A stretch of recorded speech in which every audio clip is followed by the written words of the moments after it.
And there we go. Alrighty. How's everybody doing? What's my name? Ruthie. Did you already ask that? Oh, okay. Yeah. It's 2 a.m. in France. Wow. Well, thank you for joining so late. I hope you could get some sleep and that this helps you.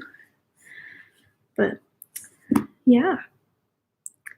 All right, I think I'm going to get started. We're reading chapters 5 and 6 tonight. And if you're joining after having not read the other, I'm sure everyone's pretty familiar with this story, but I've never read through the original before. So I hope you enjoy it. Yeah. All right. Chapter 5, The Island Come True.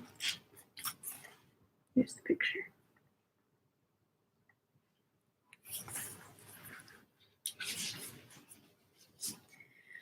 Feeling that Peter was on his way back, the Neverland had again woke into life. We ought to use the pluperfect and say wakened. But woke is better and was always used by Peter. In his absence, things are usually quiet on the island. The fairies take an hour longer in the morning. The beasts attend to their young. The redskins feed heavily for 6 days and nights, and I forgot my disclaimer that I don't support any cultural insensitivities that are in this book. I'm just reading it as it is. But no, I don't speak French. But hi, Ronnie. Where was I? The fairies take an hour longer in the morning. The beasts attend to their young. The redskins feed heavily for 6 days and nights, and when pirates and lost boys meet, they merely bite their thumbs at each other. But with the coming of Peter, who hates lethargy, they are underway again. If you put your ear to the ground now, you would hear the whole island seething with life. On this evening, the chief forces of the island were disposed as follows. The lost boys were out looking for Peter. The pirates were out looking for the lost boys. The redskins were out looking for the pirates, and the beasts were out looking for the redskins. They were going round and round the island, but they did not meet because all were going at the same rate. All wanted blood except the boys, who liked it as a rule. But tonight we're out to greet their captain. The boys on the island vary, of course, in numbers, according as they get killed and so on. And when they seem to be growing up, which is against the rules, Peter thins them out. But at this time there were 6 of them, counting the twins as 2. Let us pretend to lie here among the sugarcane and watch them as they steal by in single file, each with his hand on his dagger. They are forbidden by Peter to look in the least like him, and they wear the skins of bears slain by themselves, in which they are so round and furry that when they fall, they roll. They have therefore become very sure-footed. I like this. It's like a little wheel. Everybody going after each other.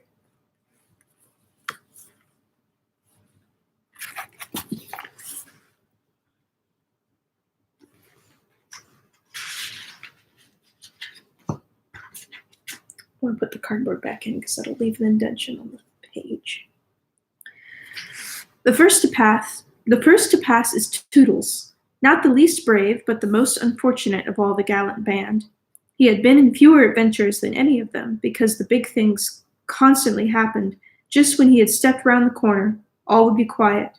He would take the opportunity of going off to gather a few sticks for firewood, and then when he returned, the others would be sweeping up the blood.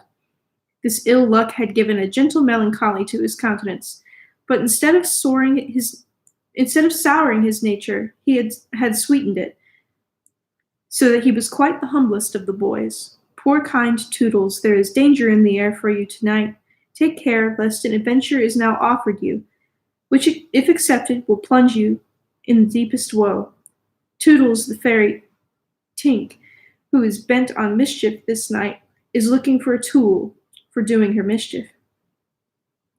And she thinks you are the most easily tricked of the boys. Where Tinker Bell? Would that he could hear us, but we are not really on the island, and he passes by, biting his knuckles. Next comes Nibs, the gay and debonair, followed by Slightly, who cuts whistles out of the trees and dances ecstatically to his own tunes. Slightly is the most conceited of the boys. He thinks he remembers the days before he was lost, with their manners and customs, and this has given his nose an offensive tilt. Curly is fourth. He is a pickle, a person who gets in pickles or predicaments. And so often he has had to deliver up his person when Peter said sternly, "Stand forth, the one who did this thing," that now at the command he stands forth automatically whether he has done it or not. Last come the twins, who cannot be described because we should be sure to be describing the wrong one. Peter never quite knew what twins were, and his band were not allowed to know anything he did not know. So these two were always vague about themselves, and did their best to give satisfaction by keeping close together in an apologetic sort of way. The boys vanish in the gloom, and after a pause, but not a long pause, for things go briskly on the island, come the pirates on their track. We hear them before they are seen, and it's always the same dreadful song. Avast belay, yo-ho, heave to, a pirating we go, and if we're parted by a shot, we're sure to meet below.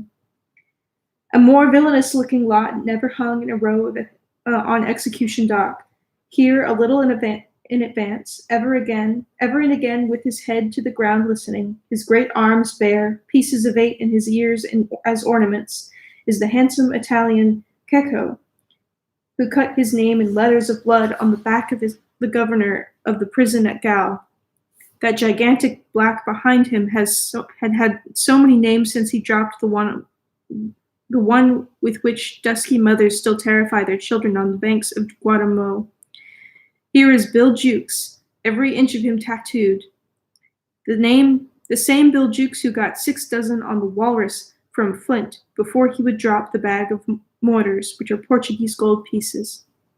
And Cookson, said to be Black Murphy's brother, but this was never proved.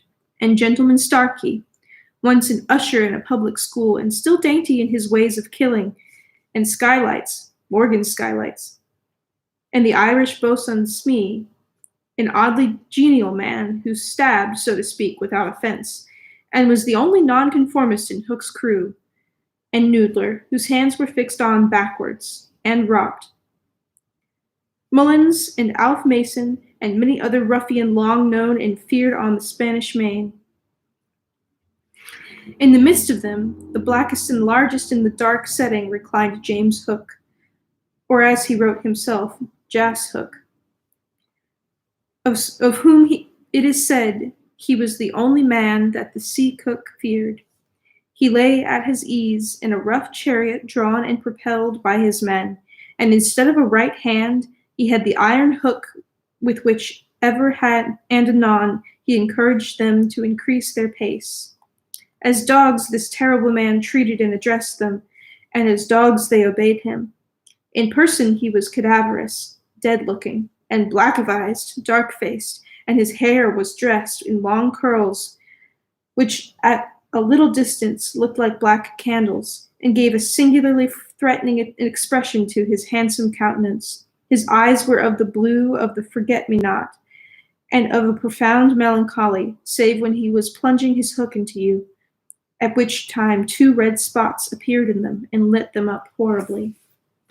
In manner, something of the grand seigneur still clung to him, so that he even ripped you up with an air. And I have been told that he was a raconteur, a storyteller of repute. He was never more sinister than when he was most polite, which is probably the truest test of breeding, and the elegance of his diction, even when he was swearing, no less than the distinction of his demeanor, showed him one of a different caste from his crew, a man of indomitable courage. It was said that the only thing he shied at was the sight of his own blood, which was thick and of an unusual color. In dress, he somewhat aped the attire associated with the name of Charles II, having heard it said in some earlier period of his career that he bore a strange resemblance to the ill-fated Stuarts, and in his mouth he had a holder of his own contrivance, which enabled him to smoke 2 cigars at once, but undoubtedly the grimmest part of him was his iron claw. Let us now kill a pirate, to show Hook's method. Skylights will do. As they pass, Skylights lurches clumsily against him, ruffling his lace collar. The Hook shoots forward, shoots forth. There is a tearing sound and one screech, then the body is kicked aside, and the pirates pass on. He has not even taken the cigars from his mouth. Such is the terrible man against whom Peter Pan is pitted. Which will win?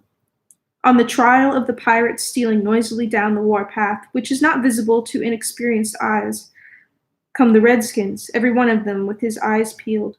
They carry tomahawks and knives, and their naked bodies gleam with paint and oil. Strung around them are scalps of boys as well as of pirates, for these are the Pickaninny tribe, and not to be confused with the softer-hearted Delawares or the Hurons. In the van, on all fours, is great big little Panther, a brave of so many scalps that in his present position they somewhat impede his progress. Bringing up the rear, the place of the greatest danger, comes Tiger Lily, proudly erect, a princess in her own right. She is the most beautiful of dusky Dianas. Diana is a goddess of the woods. And the belle of the Pickaninnies, flirting, cold, and amorous by turns. There is not a brave who would not have the wayward thing to wife, but she staves off the altar with a hatchet. Observe how they pass over fallen twigs without making the slightest noise. The only sound to be heard is their somewhat heavy breathing. The fact is that they are all a little fat just now after the heavy gorging, but in time they will work this off. For the moment, however, it constitutes their chief danger. The redskins disappear as they have come, like shadows, and soon their place is taken by the beasts, a great and motley procession. Lions, tigers, bears, and the innumerable smaller savage things that flee from them, for every kind of beast, and more particularly all the man-eaters, lie cheek by jowl on the favored island. Their tongues are hanging out, they are hungry tonight. When they have passed comes the last figure of all, a gigantic crocodile. We shall see for whom she is looking presently. The crocodile passes, but soon the boys appear again, for the procession must continue indefinitely until one of the party stops or changes its pace. Then quickly they will be on top of each other. All are keeping a sharp lookout in front, but none suspects the danger that may be creeping up from behind. This shows how real the island was. The first to fall out of the moving circle was the boys. They flung themselves down on the turf close to their underground home. I do wish Peter would come back, every one of them said nervously, though in height and still more in breadth they were all larger than their captain. I am the only one who is not afraid of the pirates, Slightly said, in the tone that prevented his being a general favorite. But perhaps some distant sound disturbed him, for he added hastily, but I wish he would come back and tell us whether he had heard anything more about Cinderella. They talked of Cinderella, and Toodles was confident that his mother must have been very like her. It was only in Peter's absence that they could speak of mothers, the subject being forbidden by him as silly. All I remember about my mother, Nibs told them, is that she often said to my father, "Oh, how I wish I had a checkbook of my own." I don't know what a checkbook is, but I should just love to give my mother one. While they talked, they heard a distant sound. You or I, being wild things of the woods, would have heard nothing, but they heard it, and it was the grim song. Yo ho, the pirate life, the flag of skull and bones, a merry hour, a hempen rope, and hay for Davy Jones. At once the lost boys, but where are they? They are no longer there. Rabbits could not have disappeared more quickly. I will tell you where they are. With the exception of Nibs, who has darted away to look around, they are already in their home under the ground, a very delightful residence of which we shall see a good deal presently. But how have they reached it? For there is no entrance to be seen, not so much as a large stone, which if rolled away would disclose the mouth of a cave. Look closely, however, and you may note that here are 7 large trees, each with a hole in its hollow trunk as large as a boy. These are the 7 entrances to the home under the ground, for which Hook has been searching in vain these many moons. Will he find it tonight? As the pirates advanced, the quick eye of Starkey sighted Nibs disappearing through the wood, and at once his pistol flashed out, but an iron claw gripped his shoulder. "Captain, let go!" he cried, writhing. Now, for the first time, we hear the voice of Hook. It was a black voice. "Put back that pistol first," it said threateningly. "It was one of those boys you hate. I could have shot him dead." And the sound would have brought Tiger Lily's redskins upon us. Do you want to lose your scalp? Shall I after him, Captain? Asked pathetic Smee, and tickle him with Johnny Corkscrew. Smee had pleasant names for everything, and his cutlass was Johnny Corkscrew because he wiggled it in the wound. One could mention many lovable traits in Smee. For instance, after killing, it was his spectacles he wiped instead of his weapon. Johnny's a silent fellow, he reminded Hook. Not now, Smee, Hook said darkly. He is only one, and I want to mischief all the 7. Scatter and look for them. The pirates disappeared among the trees, and in a moment their captain and Smee were alone. Hook heaved a heavy sigh, and I know not why it was. Perhaps it was because of the soft beauty of the evening, but there came over him a desire to confide to his faithful boatswain the story of his life. He spoke long and earnestly, but what it was all about Smee, who was rather stupid, did not know in the least. Later, he caught the word Peter. Most of all, Hook was saying passionately, I want their captain, Peter Pan. 'Twas he cut off my arm. He brandished the hook threateningly. I have waited long to shake his hand with this. Oh, I'll tear him. And yet, said Smee, I've often heard you say that the hook was worth a score of hands for combing the hair and other homely uses. Aye, the captain answered, if I was a mother, I would pray to have my children born with this instead of that, and he cast a look of pride upon his iron hand, and one of scorn upon the other. Then again he frowned. Peter flung my arm, he said, wincing, to a crocodile that happened to be passing by. I have often, said Smee, noticed your strange dread of crocodiles. Not of crocodiles, Hook corrected him, but of that one crocodile. He lowered his voice. It liked my arm so much, Smee, that it has followed me ever since, from the sea to sea, and from land to land, licking its lips for the rest of me. In a way, said Smee, it's sort of a compliment. I want no such compliments, Hook barked petulantly. I want Peter Pan, who first gave the brute its taste of me. He sat down on a large mushroom, and now there was a quiver in his voice. Smee, he said huskily, that crocodile would have had me before this, but by a lucky chance it swallowed a clock which goes tick-tick inside of it. And so before it can reach me, I hear the tick and bolt. He laughed, but in a hollow way. Some day, said Smee, the clock will run down, and then he'll get you. Hook wetted his dry lips. Aye, he said, that's the fear that haunts me. Since sitting down, he had felt curiously warm. Smee, he said, this seat is hot. He jumped up. Odds bobs, hammer and tongs, I'm burning. They examined the mushroom, which was of a size of solidity unknown on the mainland. They tried to pull it up, and it came away at once in their hands, for it had no root. Stranger still, smoke began at once to ascend. The pirates looked at each other. A chimney, they both exclaimed. They had indeed discovered the chimney of the home under the ground. It was the custom of the boys to stop it with a mushroom when the enemies were in the neighborhood. Not only smoke came out of it, there came also children's voices, for so safe did the boys feel in their hiding place that they were gaily chattering. The pirates listened grimly and then replaced the mushroom. They looked around them and noted the holes in the 7 trees. Did you hear them say Peter Pan's from home? Smee whispered, fidgeting with Johnny Corkscrew. Hook nodded. He stood for a long time lost in thought, and at last a curdling smile lit up his swarthy face. Smee had been waiting for it. Unrip your plan, Captain, he cried eagerly. To return to the ship, Hook replied slowly through his teeth, and cook a large, rich cake of a jolly thickness with green sugar on it. There can be but one room below, for there is but one chimney. The silly moles had not the sense to see that they did not need a door apiece. That shows they have no mother. We will leave the cake on the shore of the mermaids' lagoon. These boys are always swimming about there, playing with the mermaids. They will find the cake and they will gobble it up, because having no mother, they don't know how dangerous 'tis to eat rich, damp cake. He burst into laughter, not hollow laughter now, but honest laughter. Aha, they will die. Smee had listened with growing admiration. It's the wickedest, prettiest policy I ever heard of, he cried, and in their exultation they danced and sang. A vast belay when I appear, by fear there overtook, knots left upon your bones when you have shaken claws with hook. They began the verse, but they never finished it, for another sound broke and stilled them. There was at first such a tiny sound that a leaf might have fallen on it and smothered it, but as it came nearer, it was more distinct. Tick, tick, tick, tick.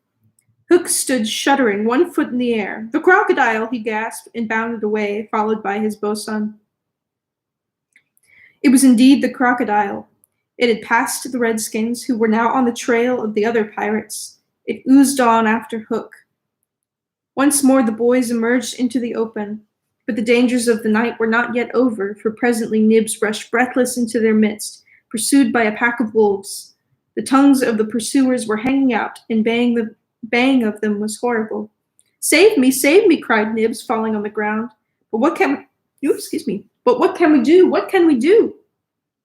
It was a high compliment to Peter that at that dire moment their thoughts turned to him. What would Peter do? They cried simultaneously. Almost in the same breath they cried, Peter would look at them through his legs. And then, let us do what Peter would do. It is quite the most successful way of defying wolves, and as one boy they bent and looked through their legs. The next moment is the long one, but victory came quickly, for as boys advanced upon them in the terrible attitude, the wolves dropped their tails and fled. Now Nibs rose from the ground, and the others thought that his staring eyes still saw the wolves, but it was not wolves he saw.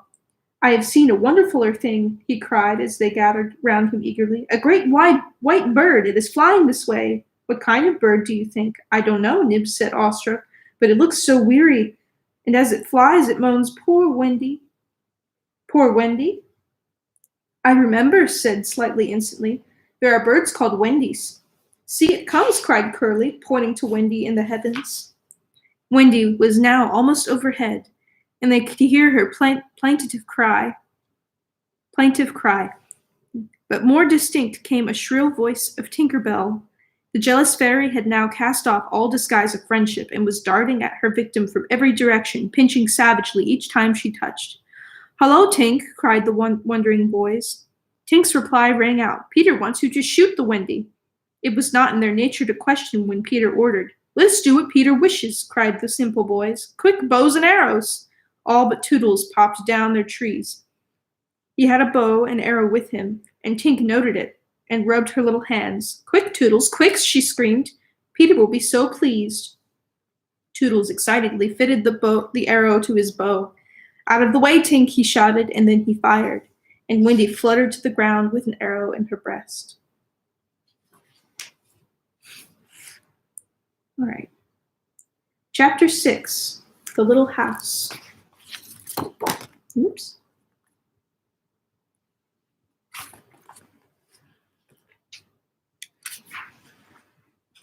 Foolish Toodles was standing like a conqueror over Wendy's body when the other boys sprang, armed, from their trees. You are too late, he cried proudly. I have shot the Wendy. Peter will be so pleased with me.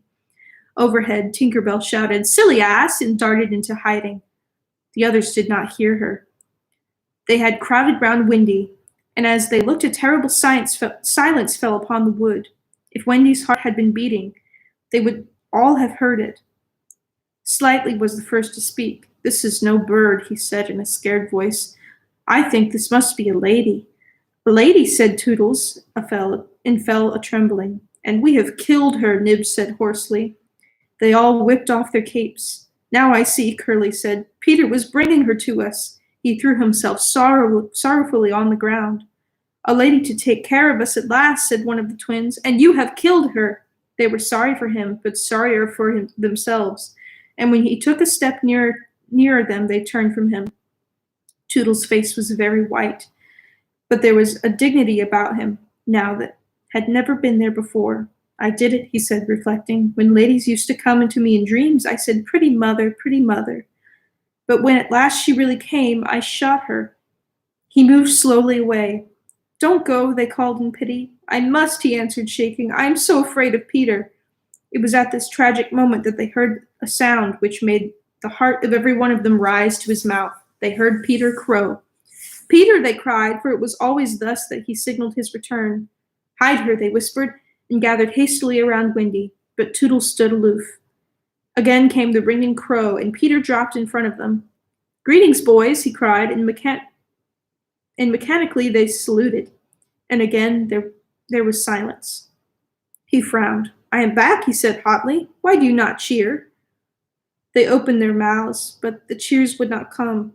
He overlooked it in his haste to tell the glorious tidings. Great news, boys, he cried. I have brought at last a mother for you all. Still no sound except a little thud from Toodles as he dropped on his knees. Have you not seen her? Asked Peter, becoming troubled. She flew this way. Ah me, one voice said, and another said, Oh, mournful day. Toodles rose. Peter, he said quietly, I will show her to you. And when the others would still have hidden her, he said, Back, twins, let Peter see. So they all stood back and let him see, and after he had looked for a little time, he did not know what to do next. She is dead, he said uncomfortably. Perhaps she is frightened at being dead. He thought of hopping off in a comic sort of way until he was out of sight of her, and then never going near the spot any more. They would have all been glad to follow if he had done this. But there was the arrow. He took it from her heart and faced his band. Whose arrow? He demanded sternly. Mine, Peter, said Toodles on his knees. Oh, dastard hand, Peter said, and he raised the arrow to use it as a dagger. Toodles did not flinch. He bared his breast. Strike, Peter, he said firmly. Strike true. Twice did Peter raise the arrow, and twice did his hand fall. I cannot strike, he said with awe. There is something stays my hand. All looked at him in wonder, save Nibs, who fortunately looked at Wendy. It is she, he cried. The Wendy lady, see her arm. Wonderful to relate, Wendy had raised her arm. Nibs bent over her and listened reverently. I think she said poor Toodles, he whispered. She lives, Peter said briefly. Slightly cried instantly, The Wendy lady lives. Then Peter knelt beside her and found his button. You remember she had put it on a chain that she wore around her neck. See, he said, the arrow struck against this. It is the kiss I gave her. It has saved her life. I remember kisses, Slightly interposed quickly. Let me see it. Aye, that is a kiss. Peter did not hear him. He was begging Wendy to get better quickly, so that he could show her the mermaids. Of course, she could not answer yet, being still in a frightful faint, but overhead came a wailing note. Listen to Tink, said Curly. She is crying because the Wendy lives. Then they had to tell Peter of Tink's crime, and almost never had they seen him look so stern. Listen, Tinker Bell, he cried. I am your friend no more. Begone from me forever. She flew onto his shoulder and pleaded, but he brushed her off. Not until Wendy again raised her arm did he relent sufficiently to say, well, not forever, but for a whole week. Do you think Tinker Bell was grateful to Wendy for raising her arm? Oh dear, no, she never wanted to pinch her so much. Fairies indeed are strange, and Peter, who understood them best, often slapped them.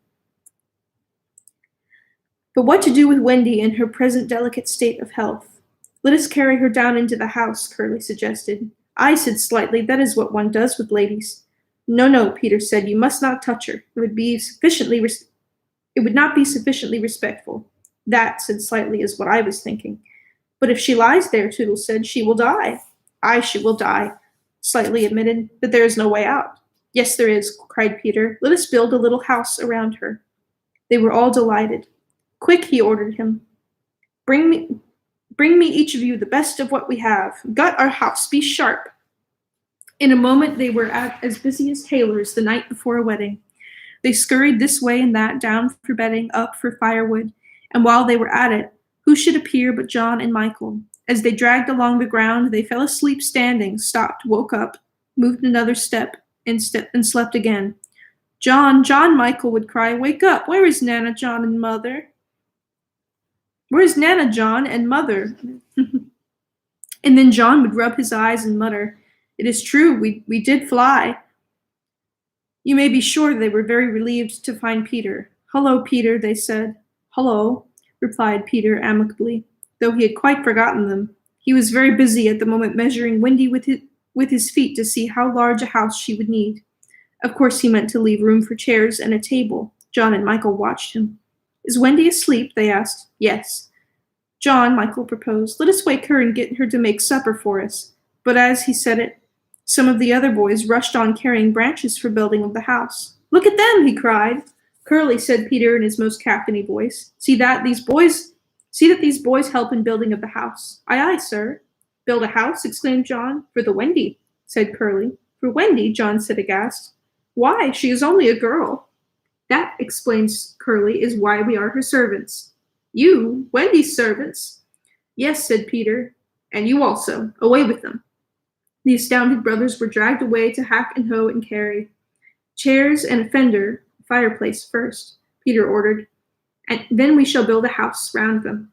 I said slightly, that is how a house is built. It all comes back to me. Peter thought of everything. Slightly, he cried, fetch a doctor.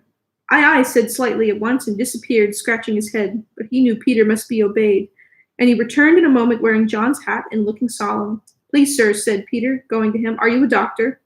The difference between him and the other boys at such a time was that they knew it was make-believe, while to him make-believe and true were exactly the same thing.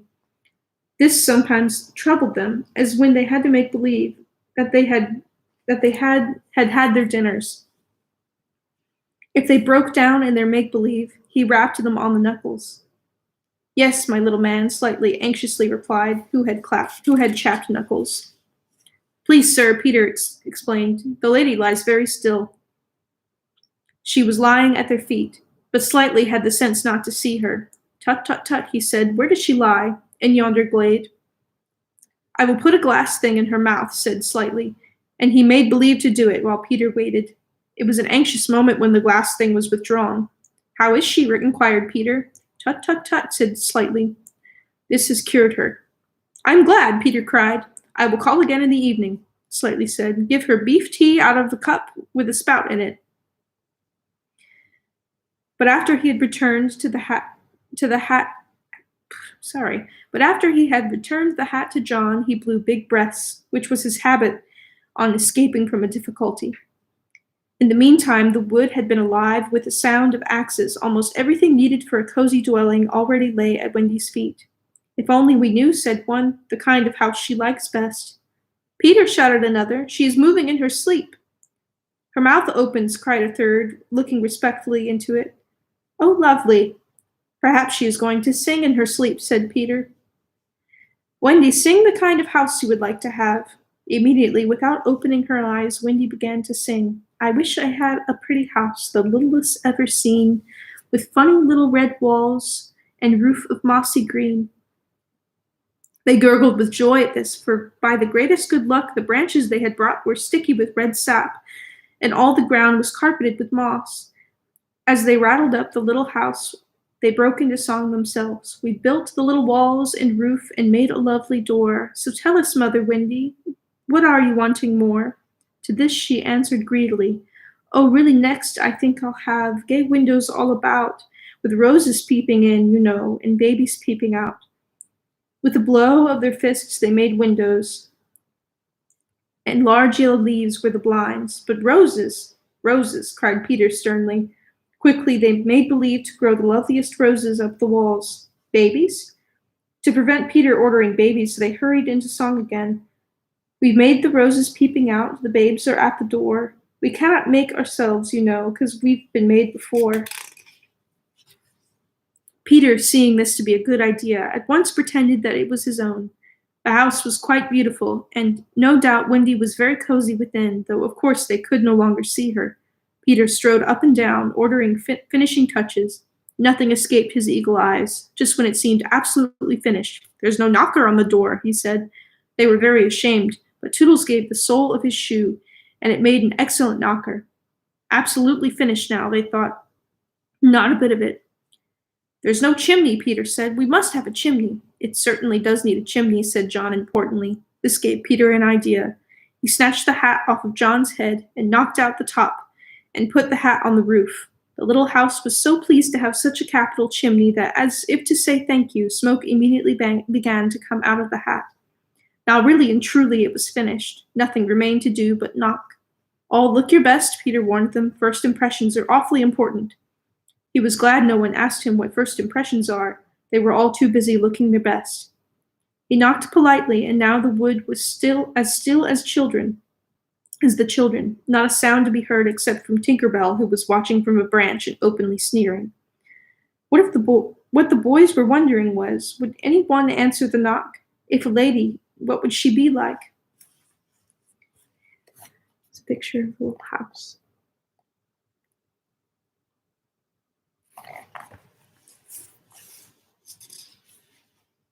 The door opened and a lady came out. It was Wendy. They all whipped off their hats. She looked properly surprised, and this was just how they had hoped she would look. "Where am I?" she said. Of course, Slightly was the first to get his word in. "Wendy, lady," he said rapidly. "For you we built this house." "Oh, say you're pleased," cried Nibs.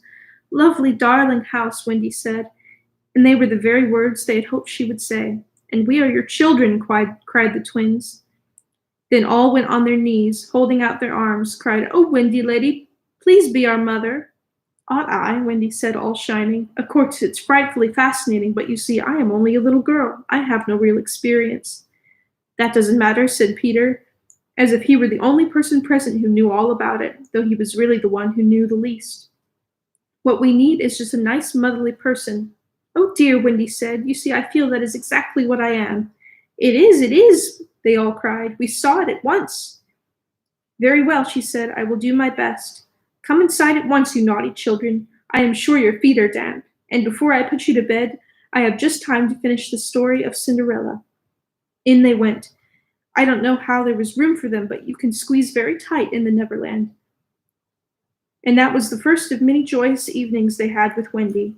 By and by she tucked them up in the great bed in the home under the trees. But she herself slept that night in the little house, and Peter kept watch outside with drawn sword, for the pirates could be heard carousing far away, and the wolves were on the prowl. The little house looked so cozy and safe in the darkness, with a bright light showing through its blinds, and the chimney smoking beautifully, and Peter standing on guard. After a time he fell asleep, and some unsteady fairies had to climb over him on their way home from an orgy. Any of the other boys obstructing the fairy path at night, they would have mischief, but they just tweaked Peter's nose and passed on. And that's the end of chapter 6. Alrighty, I know, yeah, I'm assuming the word means something else in 1904, which I think is when this was written. Hold on.